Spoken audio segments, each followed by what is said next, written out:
ओम नमो भगवते वासुदेवाय। ओम देवकी सुत गोविंद वासुदेव जगतपते देहि में तनियम कृष्ण त्वाम अहम शरणम गतः। ओम नमः शिवाय। ओम नमः शिवाय। ओम नमः शिवाय। ओम नमो भगवते वासुदेवाय। ओम देवकी सुत गोविंद वासुदेव जगतपते देहि में तनियम कृष्ण त्वाम अहम शरणम गतः। अथ श्रीमद्भगवद्गीता छठवां अध्याय। अनाश्रितः कर्मफलं कार्यं कर्म करोति यः और सा सन्यासी चा योगी चा नानिरग्निर्न चक्रिय। भगवान श्री कृष्ण कहते हैं, हे अर्जुन, जिसने आश्रय नहीं लिया हो वह अनाश्रित है। जिसका कर्म फल का अर्थात जो कर्म के फल का आश्रय न लेने वाला, कर्मफल की तृष्णा से रहित अर्थात मुक्त है, क्योंकि जो कर्मफल की तृष्णा वाला होता है वही कर्मफल का आश्रय लेता है, फल से आसक्ति रखता है। यह इसके विपरीत है, इसलिए कर्मफल का आश्रय न लेने वाला श्रेष्ठ है।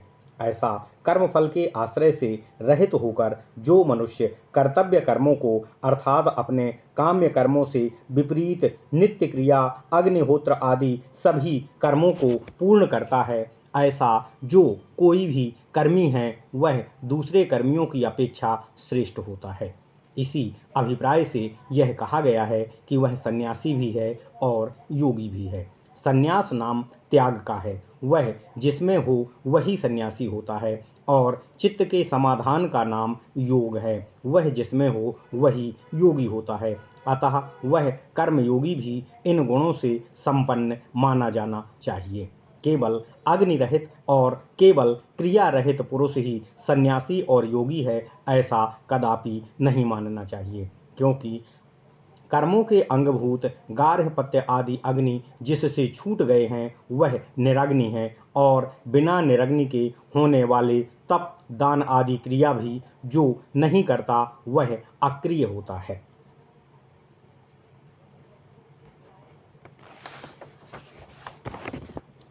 यम संन्यासमति प्राहुर्योगम तम विद्धि पांडवो और नाह्यासन्यस्त संकल्पो योगी भवति कश्चनो।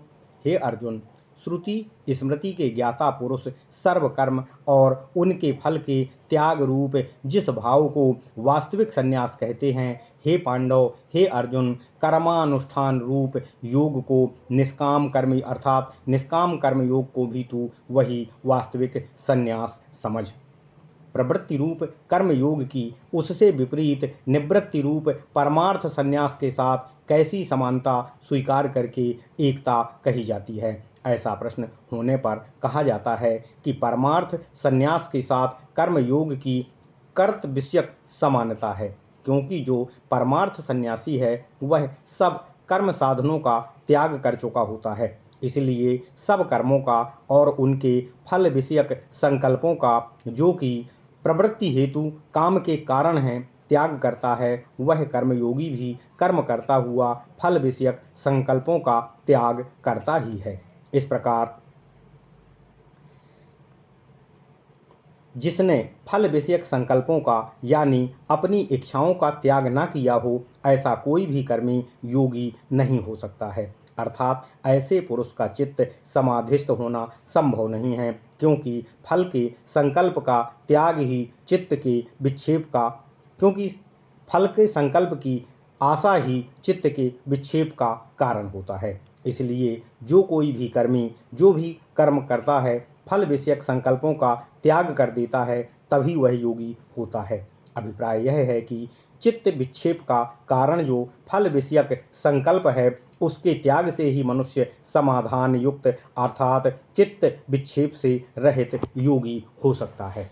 इस प्रकार परमार्थ संन्यास की और कर्मयोग की कर्ता के भाव से संबंध रखने वाली जो त्याग विषयक समानता है, उसकी अपेक्षा से ही कर्मयोग की स्तुति करने के लिए यह संन्यास समिति प्राहुर योगम तम विद्धि पांडव इस श्लोक से संन्यास बतलाया गया है। फलेच्छा से रहित जो कर्म योग है वह ध्यान योग का बहिरंग साधन है। इस उद्देश्य से उसकी संन्यास रूप से स्तुति करके अब यह भाव दिखलाते हैं कि कर्मयोग ही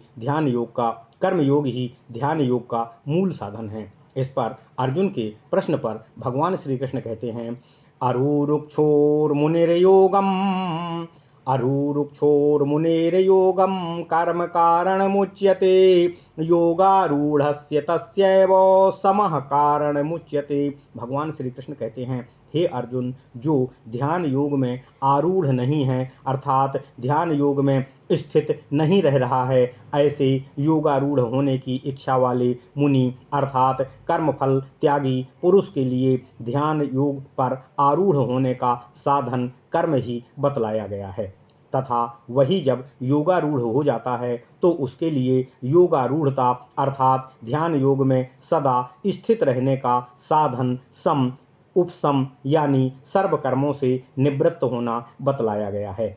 हे अर्जुन, जो मनुष्य जितना जितना कर्मों के उपरत होता जाता है उतना उतना ही वह परिश्रम रहित जितेंद्रिय पुरुष का चित्त समाहुत होता जाता है। ऐसा होने से वह झटपट योगारूढ़ हो जाता है। व्यास जी ने भी यही कहा है कि ब्राह्मण के लिए दूसरा ऐसा कोई धन नहीं है जैसा कि एकता, समता, सत्यता, शील, स्थिति, अहिंसा, आर्जव और उन क्रियाओं से उपराम होना होता है।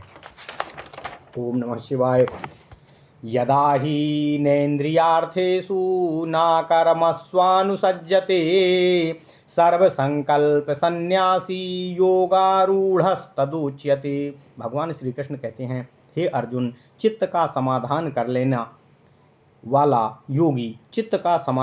कर लेने वाला योगी जब इंद्रियों के अर्थों में अर्थात इंद्रियों के विषय आदि शब्द आदि जो हैं उनमें एवं नित्य नैमित्तिक काम्य और निषिद्ध कर्मों में अपना कुछ भी प्रयोजन न देखकर आसक्त नहीं होता है, उसमें आसक्ति यानी कि मुझे यह करने चाहिए ऐसी बुद्धि नहीं करता है, तब उस समय वह सब संकल्पों का त्यागी अर्थात इस लोक और परलोक के भोगों की कामनाओं के कारण रूप सब संकल्पों का त्याग करना जिसका स्वभाव हो चुका होता है, ऐसा पुरुष योगारूढ़ होता है यानी योग को प्राप्त हो चुका होता है, ऐसा मानना चाहिए। सर्व संकल्प सन्यासी, इस कथन का यह आशय है कि सब कामनाओं और समस्त कर्मों को छोड़ देना चाहिए, क्योंकि सब कामनाओं का मूल संकल्प ही है। स्मृति में भी कहा गया है कि काम का मूल कारण संकल्प ही है। समस्त संकल्प अर्थात चाहत, पाने की लालसा समस्त यज्ञ संकल्प से उत्पन्न होते हैं। सभी अर्थात सभी कर्म कामनाओं की पूर्ति के कारण ही उत्पन्न होते हैं। हे काम, मैं तेरे मूल कारण को जानता हूँ। तू निस्संदेह संकल्प से ही उत्पन्न होता है। मैं तेरा संकल्प ही नहीं करूँगा, अतः फिर तू मुझे प्राप्त नहीं होगा।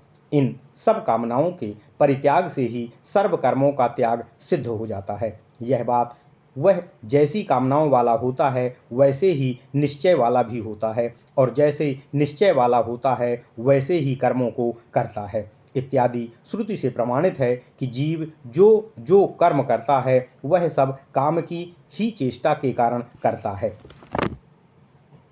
युक्ति से भी यही बात सिद्ध होती है, क्योंकि सब संकल्पों का त्याग कर देने पर तो कोई जरा सा भी अपनी स्थिति से विचलित नहीं हो सकता है। ओम नमः शिवाय। मनुष्य जब इस प्रकार योगारूढ़ हो जाता है तब वह अनर्थों के समूह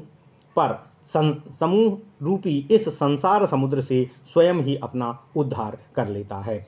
उद्धरेदात्मनात्मानं नात्मानमवसादयेत आत्मैव ह्यात्मनो बन्धुरात्मैव रिपुरात्मनः। भगवान श्री कृष्ण कहते हैं, हे अर्जुन, इस संसार सागर में डूबे पड़े हुए अपने आप को उस संसार समुद्र से आत्मबल के द्वारा ऊंचा उठा लेना चाहिए, अर्थात योगारूढ़ अवस्था को प्राप्त कर लेना चाहिए। अपना अधः पतन नहीं करना चाहिए, अर्थात अपने आत्मा को नीचे नहीं गिरने देना चाहिए, क्योंकि यह आप ही अपना बंधु होता है। दूसरा कोई आपसे बड़ा हितैषी बंधु शुभचिंतक नहीं हो सकता। जो संसार से मुक्त करने वाला हो, प्रेम आदि भाव बंधन के स्थान होने के कारण सांसारिक बंधु भी वास्तव में मोक्ष का मार्ग तो विरोधी ही होता है। इसलिए निश्चय पूर्वक यह कहना ठीक है कि आप ही अपने सबसे शुभचिंतक हितैषी बंधु हैं। तथा आप ही अपना सबसे बड़ा शत्रु भी हैं। जो कोई दूसरा अनिष्ट करने वाला बाह्य शत्रु है वह भी अपना ही बनाया हुआ होता है, इसलिए आप ही अपना सबसे बड़ा शत्रु होते हैं। इस प्रकार केवल अपने को ही अपना शत्रु और अपने को ही सबसे अपना हितैषी बंधु समझना चाहिए। आप ही अपना मित्र हैं और आप ही अपना शत्रु हैं, यह बात कही गई है। उसमें किन लक्षणों वाला पुरुष आप ही अपना मित्र होता है और किन लक्षणों वाला मनुष्य आप ही अपना शत्रु होता है, इस पर भगवान श्री कृष्ण कहते हैं, बंधुरात्मान मनस्तस्य येनात्मैवात्मना जितः अनात्मनस्तु शत्रुत्वे वर्तेतात्मैव शत्रुवतो। भगवान श्री कृष्ण कहते हैं, हे अर्जुन, उस जीवात्मा का तो वही आप सबसे बड़ा हितैषी मित्र है कि जिसने स्वयमेव कार्य करण के समुदाय शरीर रूपी अपने आत्मा को अपने ही बस में कर लिया हो, अर्थात जो मनुष्य जितेंद्रिय हो, जिसकी इंद्रियां स्वयं उसके ही नियंत्रण में रहते हुए अपने आप में बरतती हैं, जिसने कार्यकरण से संघात शरीर रूपी आत्मा को अपने बस में नहीं किया है, उसका वह आप ही अपना शत्रु है। जैसे इंद्रियां अपने विषयों की ओर आकर्षित होती हैं, उसी तरह वह भी उन विषयों की ओर आकर्षित होकर उनमें बरतने लगता है। इस कारण वह अपना सबसे बड़ा शत्रु हो जाता है। जैसे दूसरा शत्रु अपना अनिष्ट करने वाला होता है, वैसे ही वह आप ही अपना अनिष्ट करने लग जाता है। जितात्मनः प्रशान्तस्य परमात्मा समाहितः शीतोष्णो सुख दुखेषु तथा मानापमानयोः। ओम नमः शिवाय। भगवान श्री कृष्ण कहते हैं, हे अर्जुन, जिसने अपने मन, अपनी इंद्रियों आदि के संघात रूप इस शरीर को अपने बस में, अपने नियंत्रण में कर लिया है और जो पूर्ण तरह शांत हो गया है, जिसका अंतःकरण सदा प्रसन्न रहता है, उस सन्यासी को भली प्रकार से सर्वत्र परमात्मा प्राप्त होता है, अर्थात साक्षात आत्मभाव से वह सदा विद्यमान रहता है तथा वह सर्दी, गर्मी, सुख, दुख एवं मान अपमान में भी, अपनी पूजा और तिरस्कार में भी समभाव देखता है। ज्ञान विज्ञान तृप्तात्मा कूटस्थो विजितेन्द्रियः युक्तः इत्युच्यते योगी समलोष्टास्म कांचनो। ज्ञान विज्ञान तृप्तात्मा कूटस्थो विजितेन्द्रियः युक्त इत्युच्यते योगी समलोष्टास्म कांचनो। भगवान श्री कृष्ण कहते हैं, हे अर्जुन, शास्त्रोक्त पदार्थों को समझने का नाम ज्ञान होता है और शास्त्र से समझे हुए भावों को वैसे ही अपने अंतःकरण में प्रत्यक्ष अनुभव करने का नाम विज्ञान होता है। ऐसे ज्ञान और विज्ञान से जिसका अंतःकरण तृप्त हो चुका है, अर्थात जिसके अंतःकरण में ऐसा विश्वास उत्पन्न हो गया है कि बस अब कुछ भी जानना शेष नहीं है, ऐसा जो ज्ञान विज्ञान से तृप्त हुए अंतःकरण वाला मनुष्य है तथा जो कूटस्थ ज्ञानी अविचल और जितेंद्रिय हो जाता है, वह युक्त यानी समाहित सिद्ध, समाहित चित्त अर्थात समाधिस्थ कहा जाता है। वह योगी मिट्टी, पत्थर और सुवर्ण को एक समान समझने वाला होता है, अर्थात उसकी दृष्टि मिट्टी पर पड़े, पत्थर पर पड़े या सोने पर पड़े, उसको सब एक समान, एक ब्रह्मरूप प्रतीत होते हैं, दिखते हैं। सुहृन्मित्रार्युदासीनो मध्यस्थदोष्य बंधुषु साधुस्वपि चापापेषु समबुद्धिर्विशिष्यते। भगवान श्री कृष्ण कहते हैं, हे अर्जुन, सुहृद शब्द से लेकर आधा श्लोक एक पद है, अर्थात सुहृद प्रत्युपकार ना चाहकर उपकार करने वाला मित्र सुहृद होता है। प्रेमी, अरि, शत्रु, उदासीन, पक्षपात रहित, मध्यस्थ, जो परस्पर विरोध करने वाले, दोनों का हितैषी हो, दोनों से द्वेष न करता हो, अपना प्रिय, अप्रिय और अपना बंधु, अपना कुटुंबी, इन सब में तथा शास्त्र के अनुसार चलने वाले श्रेष्ठ पुरुषों में और निषिद्ध कर्म करने वाले पापियों में भी जो एक समान बुद्धि वाला होता है, इन सब में कौन कैसा क्या कर रहा है, ऐसे विचार से में जिसकी बुद्धि कभी नहीं लगती होती है, वही श्रेष्ठ पुरुष होता है, अर्थात ऐसा योगी सब योगारूढ़ पुरुषों में सर्वश्रेष्ठ होता है। यहाँ विशिष्यते के स्थान पर विमुच्यते मुक्त हो जाता है, ऐसा पाठांतर भी कहीं कहीं मिलता है। अर्थात जो सब में एक समान बुद्धि रखता है वही योगी वास्तुतः मुक्ति को प्राप्त होता है। योगी युञ्जीत सततमात्मानं रहसि स्थितः एकाकी यत चित्तात्मा निराशीरापरिग्रह।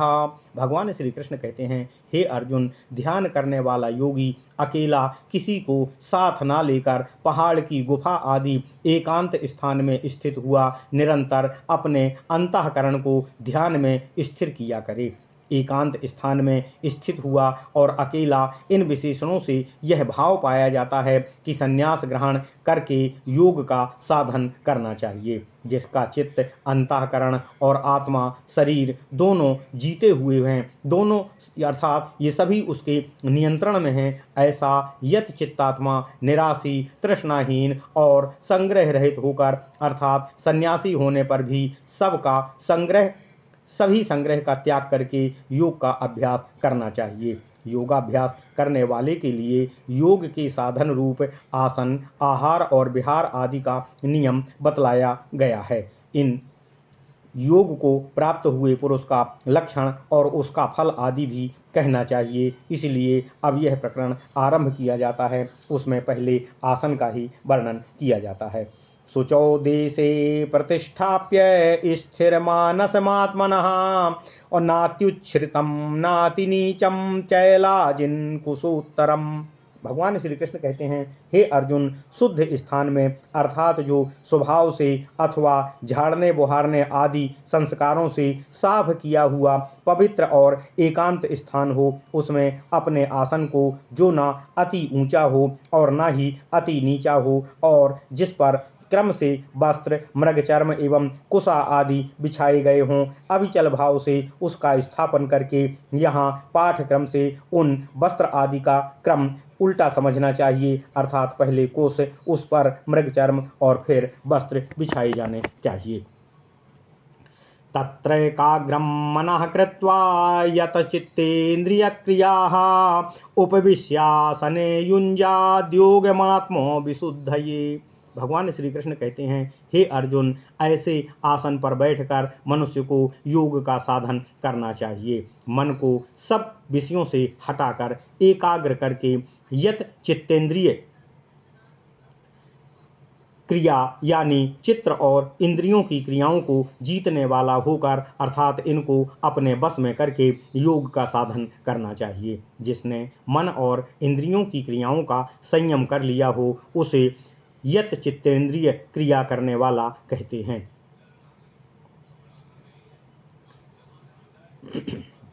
आत्मशुद्धि के लिए, अंतःकरण की शुद्धि के लिए ऐसा करना चाहिए। समं काये शिरोग्रीवं धारयन् चलं स्थिरः संप्रेक्ष्य नासिकाग्रं स्वं दिशास चालन् लोकयत्। समं काये शिरोग्रीवं धारयन् चलं स्थिरः संप्रेक्ष्य नासिकाग्रं स्वं दिशश्चानवलोकयन्। भगवान श्री कृष्ण कहते हैं, हे अर्जुन, काया, सिर और गर्दन को सम और अचल भाव से धारण करके स्थित होकर बैठना चाहिए। समान भाव से धारण किए हुए काया आदि का चलन होना संभव है, इसलिए अचलम यह विशेषण लगाया गया है, अर्थात इनको स्थिर करके रखना चाहिए तथा अपनी नासिका के अग्रभाग को देखता हुआ यानी मानो वह उधर अच्छी तरह देख रहा है, इस प्रकार दृष्टि करके यहाँ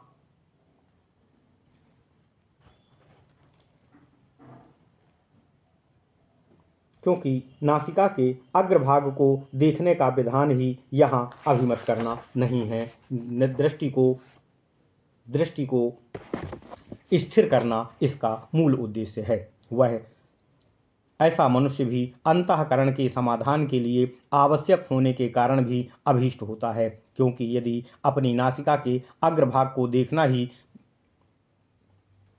विधेय माना जाए तो मन वहीं स्थिर होगा, आत्मा में स्थिर नहीं होगा। प्रशांतात्मा विगतभिर्ब्रह्मचारि व्रते स्थितः मनः संयम्य मच्चित्तो युक्त आसीत मत्परः। भगवान श्री कृष्ण कहते हैं, हे अर्जुन, प्रशांतात्मा अर्थात अच्छी प्रकार से शांत हुए अंतःकरण वाला, विगत भी निर्भय और ब्रह्मचारियों के व्रत में स्थित हुआ, अर्थात ब्रह्मचर्य, गुरु सेवा, भिक्षा, भोजन आदि जो ब्रह्मचारी के व्रत हैं उनमें स्थित हुआ, उनका अनुष्ठान करने वाला होकर और मन का संयम करने वाला, अर्थात मन की वृत्तियों पर उपसंहार करके तथा मुझ ईश्वर में चित्त लगाने वाला, अर्थात मुझ परमेश्वर में ही जिसका चित्त लग गया हो, ऐसा मच्चित्त होकर तथा समाहित चित्त होकर और मुझ ईश्वर को ही सर्वश्रेष्ठ मानने वाला, अर्थात मैं ही जिसके मत में सबसे श्रेष्ठ हूँ, ऐसा भाव कर कर स्थिर चित्त होकर बैठे। कोई स्त्री प्रेमी स्त्री में चित्त वाला हो सकता है, परंतु वह स्त्री को सबसे श्रेष्ठ नहीं समझता, तो फिर किसको समझता है? वह राजा को या महादेव को स्त्री की अपेक्षा श्रेष्ठ समझता है, परंतु वह साधक तो चित्त भी मुझ में ही रखता है और मुझे ही सबसे श्रेष्ठ समझता है, इसलिए वह योग को प्राप्त होने वाला स्थिर चित्त हो सकता है। युञ्जन्नेवं सदात्मानं योगी नियतमानसः शान्तिं निर्वन् युञ्जनेमं सदात्मानं योगी नियतमानसः शान्तिं निर्वाण परमां मत्संस्थामाधिगच्छति। भगवान श्री कृष्ण कहते हैं, हे अर्जुन, नियत मन वाला योगी अर्थात जिसका मन जीता हुआ है, ऐसा योगी उपर्युक्त प्रकार से सदा आत्मा का समाधान करता हुआ अर्थात मन को परमात्मा में स्थिर करता हुआ मुझ परमेश्वर में स्थित निर्वाणदायिनी शांति की उपरति को प्राप्त होता है, अर्थात जिस शांति की परम निष्ठा अंतिम स्थिति मोक्ष है, जो मुझ में ही स्थित है, मेरे ही अधीन है, ऐसी परम शांति को ऐसा योगी प्राप्त होता है। नात्यस्नतस्तु योगोस्ति नाचैकान्तमनस्नतः और नाचरित स्वप्नशीलस्य जाग्रतो नैव चार्जुनो। नात्यस्नतस्तु योगोस्ति नाचैकान्तमनस्नतः और नाचाति स्वप्नशीलस्य जाग्रतो नैव चार्जुनो। भगवान श्री कृष्ण कहते हैं, हे अर्जुन, अधिक खाने वाले का अर्थात अपनी शक्ति का उल्लंघन करके शक्ति से अधिक भोजन करने वाले का योग कभी सिद्ध नहीं होता है और ना ही बिल्कुल ना खाने वाले का भी योग सिद्ध नहीं होता है, क्योंकि यह श्रुति है कि जो अपने शरीर की शक्ति के अनुसार अन्न खाया जाता है वह रक्षा करता है, वह कभी कष्ट नहीं देता है, कभी कुछ बिगाड़ नहीं सकता है, परंतु उससे अधिक जो होता है वह कष्टकारी होता है, जो प्रमाण से कम होता है वह भी आपकी रक्षा करने में समर्थ नहीं होता है। अर्थात मनुष्य को समुचित भोजन ही लेना चाहिए, ना आवश्यकता से अधिक खाना चाहिए और ना ही आवश्यकता से कम खाना चाहिए। इसलिए योगी को चाहिए कि वह अपने लिए जितना उपयुक्त हो उससे कम या उससे अधिक ना खाए, अथवा यह अर्थ समझो कि योगी के लिए योग शास्त्र में बतलाया हुआ जो अन्न का परिमाण है उससे अधिक खाने वाला या उससे कम खाने वाला कभी योग की सिद्धि को प्राप्त नहीं कर सकता। यहाँ यह परिमाण बतलाया गया है कि पेट का आधा भाग अर्थात 2 हिस्सों को शाक पात आदि व्यंजनों सहित भोजन से तथा तीसरा हिस्सा जल से पूर्ण करना चाहिए तथा चौथा वायु के आने जाने के लिए खाली रखना चाहिए। तथा हे अर्जुन, ना तो बहुत सोने वाले का ही योग सिद्ध होता है और ना ही अधिक जागने वाले का ही योग सिद्ध होता है, अर्थात जैसे पर्याप्त या उपयुक्त भोजन आवश्यक होता है वैसे ही योगी या अर्थात योग की साधना करने वाले के लिए उपयुक्त सोना भी आवश्यक होता है। उसे ना तो आवश्यकता से अधिक सोना चाहिए और ना ही आवश्यकता से अधिक उसको जागना चाहिए। युक्ताहार विहारस्य युक्तचेष्टस्य कर्मसु युक्तस्वप्नावबोधस्य योगो भवति दुःखः। भगवान श्री कृष्ण कहते हैं, हे अर्जुन, जो खाया जाए वह आहार अर्थात अन्न, और जो चला फिरा जाए, यहाँ वहाँ घूमा जाए, ऐसे पैरों की क्रिया वह विहार होता है। यह दोनों जिसके नियमित परिमाण के होते हैं अर्थात उपयुक्त होते हैं, और कर्मों में जिसकी चेष्टा नियमित परिमाण वाली होती है अर्थात क्या करना चाहिए, क्या नहीं करना चाहिए, कितना करना चाहिए, कितना नहीं करना चाहिए, इसका जिसको बोध होता है, जिसका सोना और जागना नियत काल में यथायोग्य होता है, ऐसे यथायोग्य आहार विहार वाले और कर्मों में यथायोग्य चेष्टा करने वाले तथा यथायोग्य सोने और जागने वाले योगी का दुख नाशक योग हमेशा सिद्ध हो जाता है। ऐसे दुखों को हरने वाले का नाम दुखहा है, अर्थात ऐसा सब संसार रूप दुखों का नाश करने वाला योग उस योगी का ही सिद्ध होता है। यदा विनियतं चित्तो मात्मन्येवावतिष्ठते निस्पृहा सर्वकामेभ्यो युक्त इत्युच्यते तदा। भगवान श्री कृष्ण कहते हैं, हे अर्जुन, बस में किया हुआ चित्त यानी विशेष रूप से एकाग्रता को प्राप्त हुआ चित्त जब बाह्य चिंतन को छोड़कर केवल आत्मा में ही स्थित होता है और अपने स्वरूप में स्थित लाभ करता है, तब उस समय सब भोगों की लालसा से रहित हुआ योगी अर्थात दृष्ट और अदृष्ट समस्त भोगों से जिसकी तृष्णा नष्ट हो गई है, ऐसा योगी युक्त होता है, समाधिष्ठ होता है और परमात्मा में स्थिति वाला कहा गया होता है।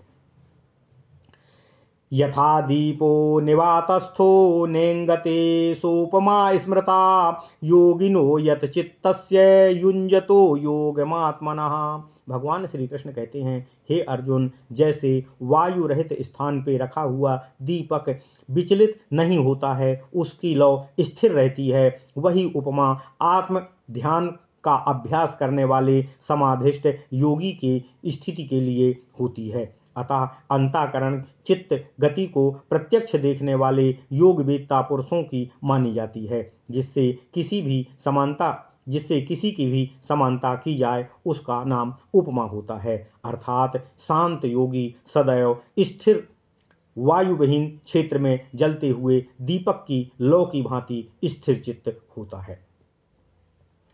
यत्रोपरमते चित्तं निरुद्धं योग सेवया यत्र चैवात्मनात्मानं पश्यनात्मनि तुष्यति। यत्रोपरमते चित्तं निरुद्धं योग सेवया यत्र चैवात्मनात्मानं पश्यनात्मनि तुष्यति। भगवान श्री कृष्ण कहते हैं, हे अर्जुन, योग साधन से निरुद्ध किया हुआ, सब ओर से चंचलता रहित किया हुआ चित्त जिस समय उपरत होता है, उपरति को प्राप्त होता है तथा जिस काल में समाधि द्वारा अतः अति निर्मल स्वच्छ हुए अंतःकरण से परम चैतन्य ज्योति स्वरूप आत्मा का साक्षात करता है, वह अपने आप में संतुष्ट हो जाता है, तृप्ति के लाभ को प्राप्त कर लेता है। ओम नमः शिवाय। ओम नमः शिवाय।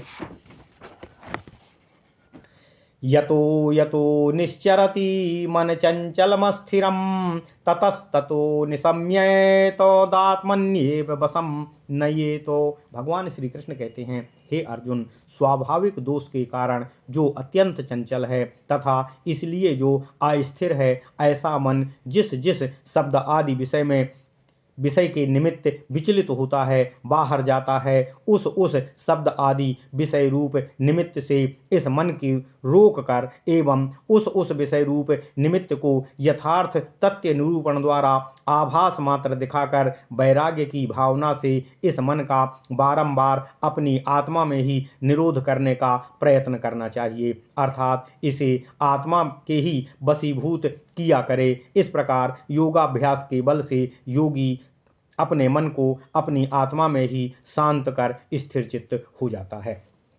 प्रशांत मन संह्येनं योगिनं सुखमुत्तमम् उपैति शांत रजसम ब्रह्मभूतम कलमसम। भगवान श्री कृष्ण कहते हैं, हे अर्जुन, क्योंकि जिसका मन भली भांति शांत हो जाता है, जिसका मन जिसका रजोगुण शांत हो जाता है, अर्थात जिसका मोह आदि क्लेश रूप रजोगुण अच्छी प्रकार से क्षीण हो चुका होता है, जो ब्रह्म रूप जीवन मुक्त अर्थात यह सब कुछ ब्रह्म ही है ऐसे निश्चय वाला हो जाता है, एवं जो अधर्म आदि दोषों से रहित हो जाता है, उस योगी को निरतिशय अर्थात उत्तम सुख की प्राप्ति होती है।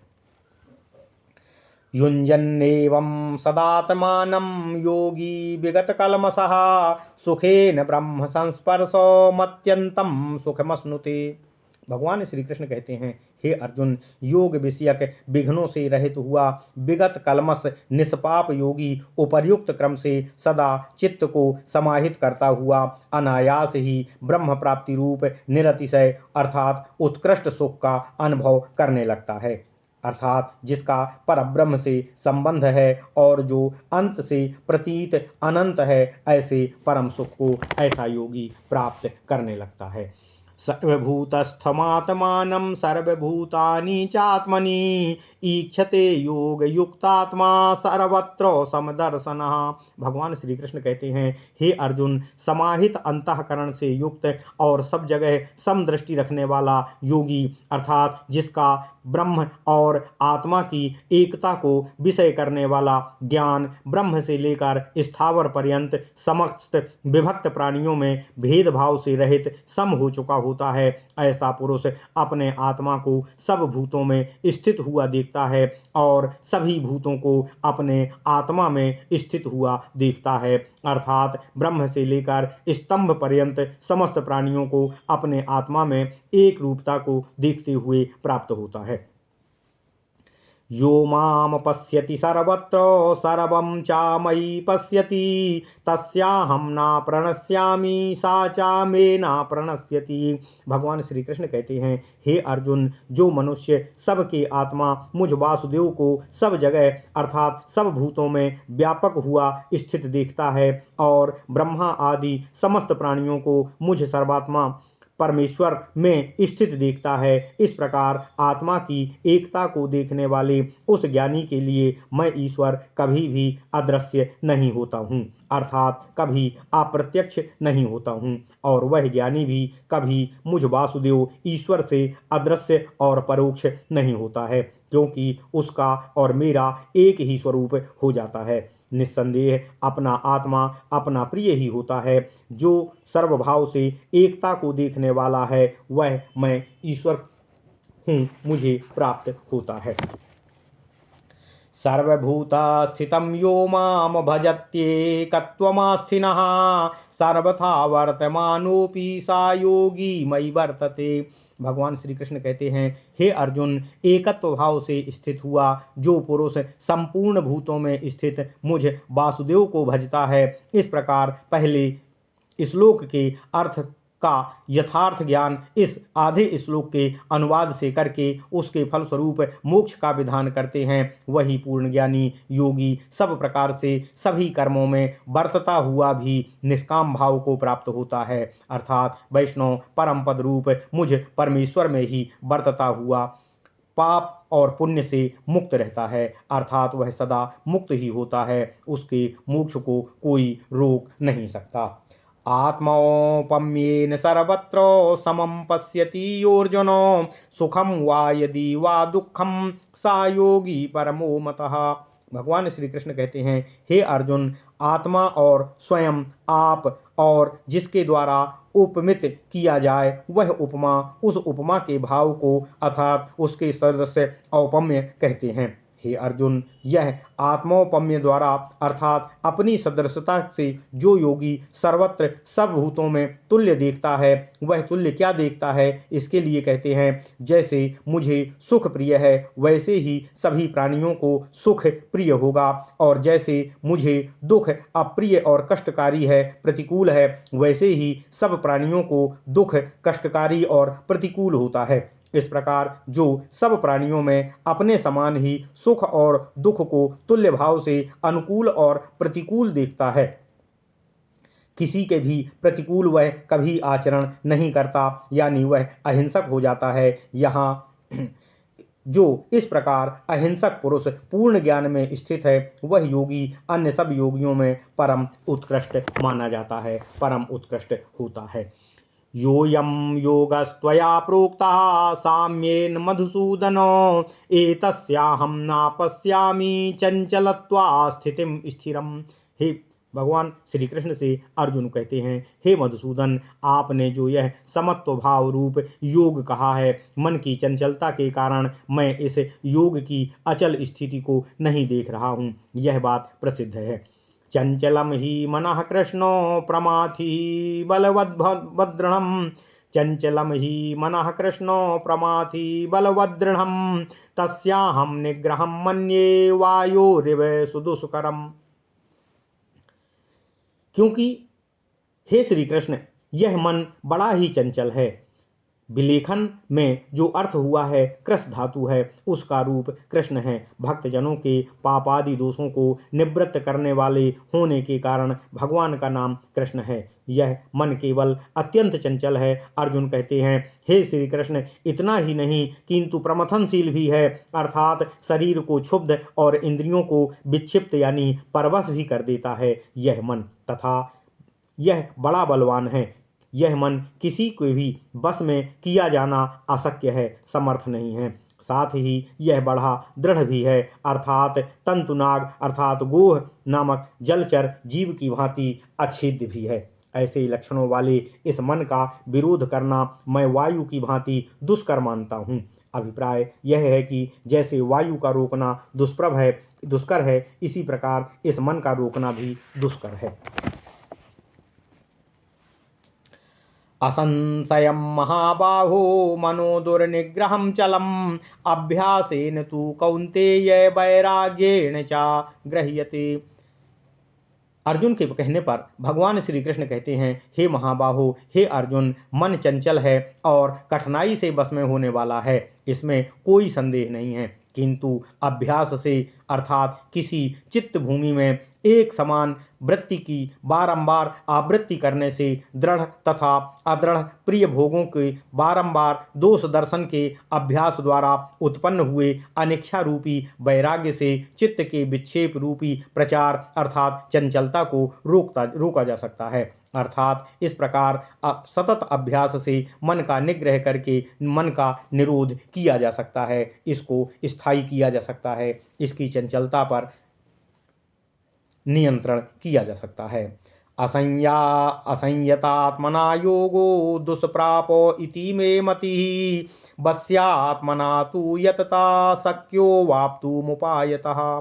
भगवान श्री कृष्ण कहते हैं, मन को बस में न करने वाले मनुष्य द्वारा अर्थात जिसका अंतःकरण अभ्यास और वैराग्य द्वारा संयत किया हुआ नहीं है, ऐसे पुरुष द्वारा योग प्राप्त किया जाना अत्यंत कठिन है। अर्थात उसको योग कठिनता से प्राप्त हो सकता है, ऐसा मेरा निश्चय है। परंतु जो मनुष्य स्वाधीन मन वाला है, जिसका मन अभ्यास और वैराग्य द्वारा उसके बस में किया जा चुका है और जो फिर भी बारंबार यत्न ही करता जाता है, ऐसे पुरुष द्वारा यत्न ही करता है, ऐसा पुरुष लगातार यत्न और अभ्यास के द्वारा अपने मन को अपने नियंत्रण में कर लेता है और पूर्वोक्त उपायों से वह योग प्राप्त कर लेता है।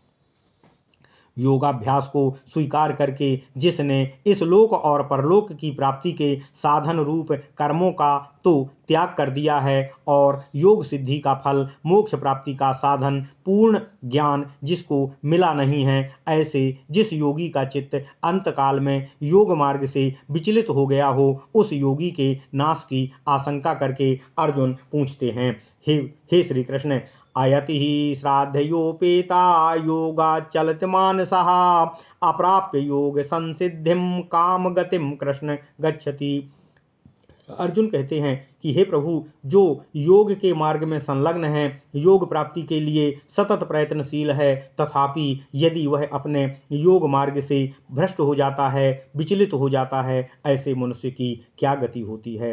हे कृष्ण, जो साधक योग मार्ग में यत्न करने वाला नहीं है परंतु श्रद्धा से अर्थात आस्तिक बुद्धि से युक्त है और अंतकाल में जिसका मन योग से चलायमान हो जाता है, विचलित हो जाता है, वह चंचल चित्त भ्रष्ट स्मृति वाला योगी योग की सिद्धि को अर्थात योग फल रूप पूर्ण ज्ञान को ना पाकर किस गति को प्राप्त होता है। इस पर भगवान श्री कृष्ण कहते हैं, कच्चिन्नो भय विभ्रष्टा छिन्नभ्रामिव नश्यति, कच्चिन्नो भय विभ्रष्टा छिन्ना भ्रमिव नश्यति, अप्रतिष्ठो महाबाहो विमूढ़ो ब्राह्मणः पथि। हे महाबाहो, हे श्री कृष्ण, वह आश्रय रहित और ब्रह्म प्राप्ति के मार्ग से मोहित हुआ पुरुष कर्म मार्ग और ज्ञान मार्ग दोनों ओर से भ्रष्ट होकर क्या छिन्न भिन्न हुए बादल की भांति नष्ट हो जाता है अथवा वह नष्ट नहीं होता है।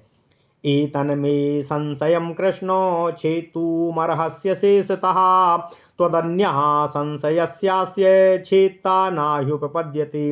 हे कृष्ण, मेरे इस संशय को निःशेषता से काटने के लिए अर्थात नष्ट करने के लिए आप ही समर्थ हैं, क्योंकि आपको छोड़कर दूसरा कोई ऋषि या देवता इस संशय का नाश करने वाला नहीं है। अतः आपको ही इसका नाश करना चाहिए, मेरे इस शंका और संदेह का निवारण करना चाहिए। ओम नमः शिवाय।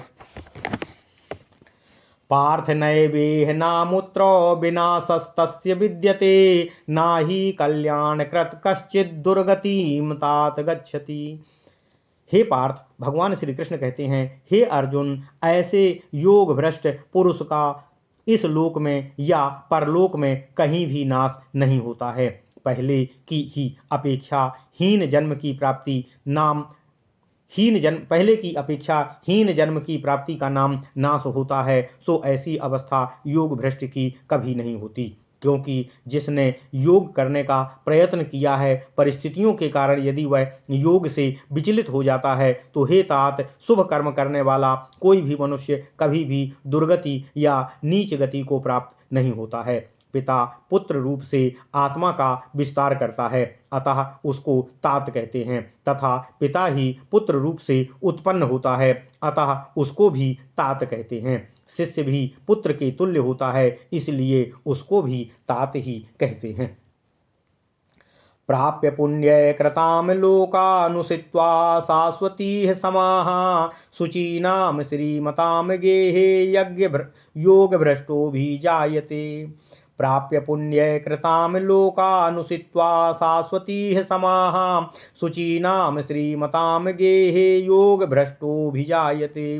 भगवान श्री कृष्ण कहते हैं, हे अर्जुन, योग मार्ग में लगा हुआ मनुष्य योग भ्रष्ट सन्यासी पुण्य कर्म करने वाले के अर्थात अश्वमेध आदि यज्ञ करने वालों लोकों में जाकर वहाँ बहुत काल तक अपने पूर्व में किए हुए पुण्यों को भोगता है। अनंत वर्षों तक वहाँ वास करके उसका सुख भोग करके भोग का क्षय होने पर शास्त्रोक्त कर्म करने वाले शुद्ध और श्रीमान सज्जन पुरुषों के यहाँ जन्म लेता है। अथवा योगिनामेव कुले भवति धीमतामो, एतद्वि दुर्लभतरं लोके जन्म यदि धृतम्। अथवा योगिनामेव कुले भवति धीमतामो, एतद्वि दुर्लभतरं लोके जन्म यदि दृशम्। भगवान श्री कृष्ण कहते हैं, हे अर्जुन, अथवा वह श्रीमानों के कुल में जो बुद्धिमान दरिद्र योगियों का कुल है उसी में जन्म लेता है, परंतु